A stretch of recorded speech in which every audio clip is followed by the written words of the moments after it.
Em uma terra distante, havia uma cidade chamada Belzaque, conhecida por sua riqueza e prosperidade. Nessa cidade vivia um jovem chamado Daniel, que era sábio e virtuoso desde a infância.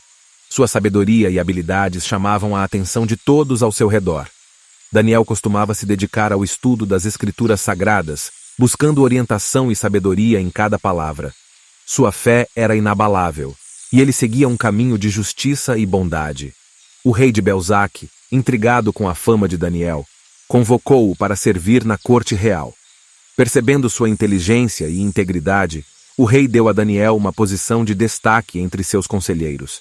Um dia, o rei decidiu realizar um grande festival para celebrar suas conquistas e ordenou que todos os cidadãos adorassem uma estátua que ele havia erguido.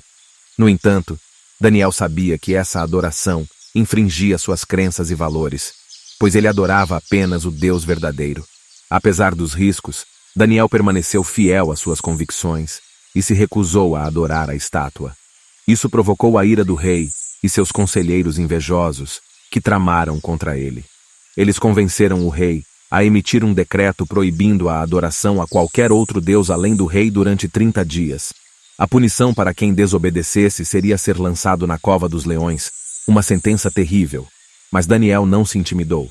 Ele continuou a orar a Deus diariamente, mesmo com a ameaça iminente. Sua fé e coragem eram notáveis, e ele confiava que Deus o protegeria, independentemente das circunstâncias.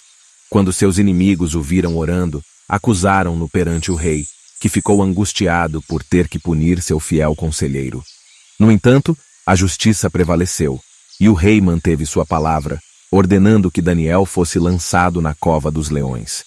Uma vez na cova escura, Daniel continuou a confiar em Deus, mesmo enfrentando o perigo iminente.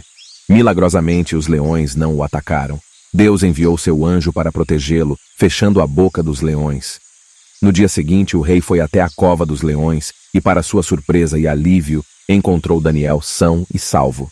A fé inabalável de Daniel e a proteção divina impressionaram o rei e todos os que testemunharam esse evento extraordinário. Essa parábola nos ensina que a fé, a coragem e a fidelidade a nossos valores são fundamentais, mesmo diante de desafios e perigos. Quando permanecemos firmes em nossas convicções e confiamos em Deus, somos capazes de superar as adversidades e encontrar proteção mesmo nas situações mais difíceis. A história de Daniel nos inspira a permanecer fiéis ao que é certo e verdadeiro, independentemente das circunstâncias ao nosso redor.